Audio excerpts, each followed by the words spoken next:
Hello all you cool cats and kittens. That's a Joe Exotic reference.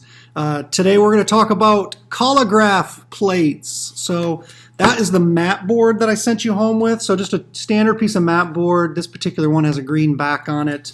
You can apply textures to it to get a printed surface. So imagine taking things that are textural, that have some sort of raised surface to them, and gluing them to a piece of mat board.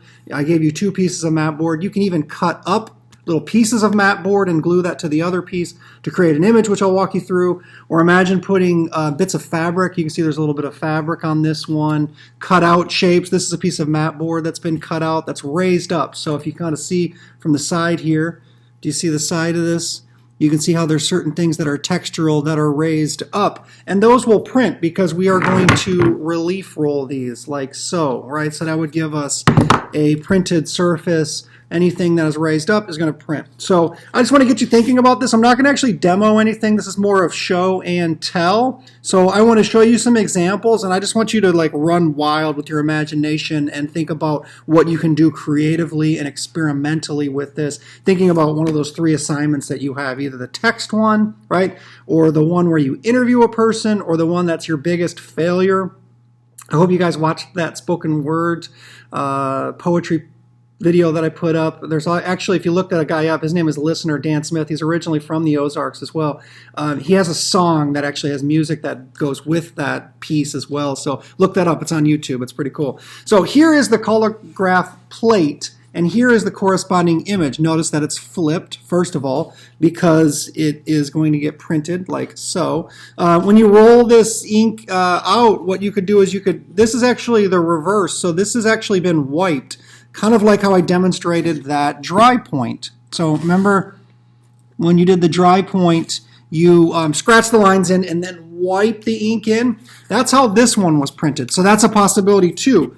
Or you could relief roll it, and it's going to give you a different look. So I'll show you some of those examples here. But this is a Collagraph plate. It's mat board, and different textural surfaces have been glued to it. So you could use Elmer's glue. You can actually use matte medium as well. I know some of you guys already have matte medium in your arsenal of things to use. You can also use a little bit of gesso. Sometimes works as a glue as well. So if you want to experiment with that, here's an example.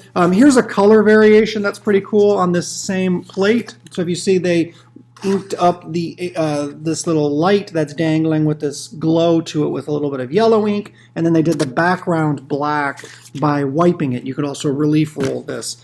Here's an example of another plate. This one just had different textural things glued to it, like foam and bubble wrap, that sort of thing. And you can see on the back it has a really nice embossment to it. So Collagraphs is technically like printing a collage, essentially, but all of those collaged elements can't be flat. They have to be raised up. So think about things like even crumpling up fabric or aluminum foil, finding natural things like plants and leaves and sticks, and you can glue that and print that. So you can really explore. You're only limited by your imagination and what you have at arm's length. This one looks like someone, and you can tell where they put gesso on it as well. So you could even use matte medium or gesso as glue. And this is just a standard piece of mat board. Put gloss on both sides. So these become really durable, actually, if you coat them.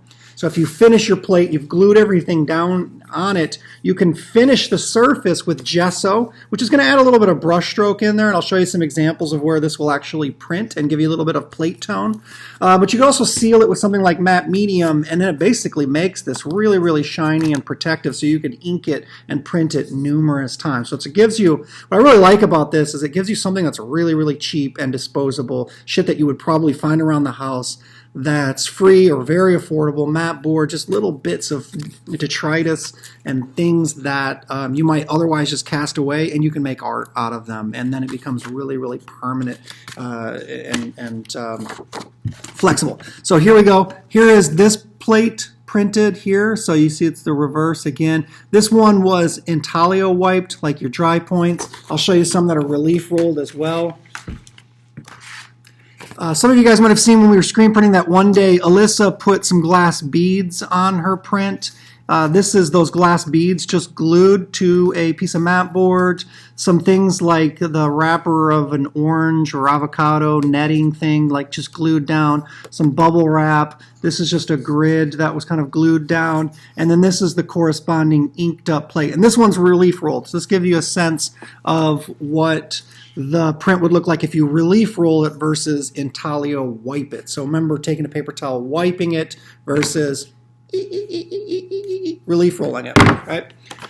This is a pretty cool process here. I wanted to show you this. This is, again, just a standard piece of mat board, and this is mat board that's been cut and applied to the sheet of mat board. So you have mat board pieces that you could either cut out with an X-Acto knife or scissors and then glue them to the board. And look at this, they made a nice portrait, and it fits the entire image here. This one's fairly large, it's about the size that you have, that you took with you. And if you can see the surface here, you can see that it's raised up, right? Is that somewhat visible there? You've got the texture of the raised mat board that was cut and glued onto the full sheet of mat board. So these are just individual little pieces that were glued on and applied, and then we can relief roll it and put a piece of paper on top and use that handy dandy wooden spoon that I sent you home with. So imagine I've got some orange ink that I roll out and put it everywhere on this, and then apply my paper to it, and bing, ta-da, you get a print like this. Doesn't it look super funky fresh? Isn't that great? I love it. It's really good. So this is something that you can do really easily with just mat board and ink, and just cutting the different pieces of mat board in sections to the overall image. So what you could do even is like draw on your mat board on one sheet, develop the image with like Sharpie or something, cut those pieces out, and then glue it to the other piece of mat board, ink it up, and print it like so. Ta-da. Isn't that great? Looks really, really good. I just want to show you a couple more examples here. Show and tell. We've got another piece of mat board. Here you can see this person glued different pieces of fabric. And then this is just layers of gesso that have been built up. So you could paint subsequent layers of gesso and then like scratch through it or press a texture into that gesso. And believe it or not, that will print. That'll give you some imagery on it. Piece of paper, fabric that's had a little bit of an embroidered texture to it. Doilies are good for this, or even you could cut out a stencil and kind of layer it on fabric and do some really, really interesting things. Remember, don't touch your face. I can't help it, but my nose is like really itchy. So I think I showed you this one. This one's cool because it's just like little sticks. It's like little branches, but it makes up this image of a tree. And this one's relief. This one, sorry, misspoke. This one's intaglio wiped, but you can imagine relief rolling it and how it would have a different effect. Like if we inked this up in black, just the trees would be raised up and then the background would stay the white of the paper. So there's that. Here is another plate here. This one you can see using different textures, and this one is relief rolled with just different net textures. This is a print.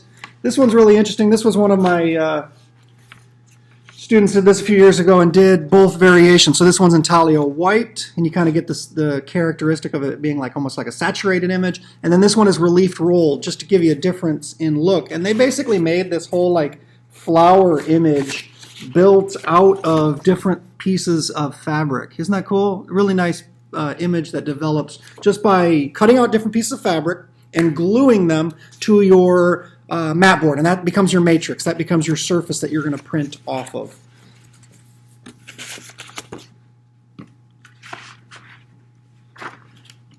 Last one that I'm going to show you, I think this one really brings it home, give you an idea of what you can do. And this one was just this person's like kind of like little demo plate to see what the different surfaces would do. And if you feel this, you can hear that, can't you? Is that ASMR? Is that what it's called? ASMR, when you got those little videos with like the feeling and textural sensations. You could be a YouTube star and you could make your prints also be like ASMR prints. Oh, sorry. Anyways, the different things like string and rope that were applied, and you can see how thickly embossed this was by running through the press. Now, of course, you're going to be doing this with your wooden spoon, but you're still going to get some impressions on here. So things like doilies, plastic grid, ribbon, string, even a really nice piece of delicate lace that was able to print that texture, even the kind of the strings hanging off of the individual little strands on the lace. Really interesting work you can get from this. You can get some really nice textural effects, really great details, where this might be really difficult to, say, draw string or draw rope, but this could become, you know, something that is like a ready-made, almost like a Marcel Duchamp, just like Picasso collaged element. But then think about, so this string just stays a string. Think about what you can do to make this the next best thing. So turn it into something, like thinking about turning this, instead of just being a string, maybe it becomes a lasso or a snake or something else. Like this person transformed these materials into a new image, right? So you get the chair and the light there. So peace out, signing off. Hope everyone's staying well. I miss all of y'all. Hope y'all miss me too. Maybe we'll see each other again soon for a critique, but be safe. See y'all later. Signing off.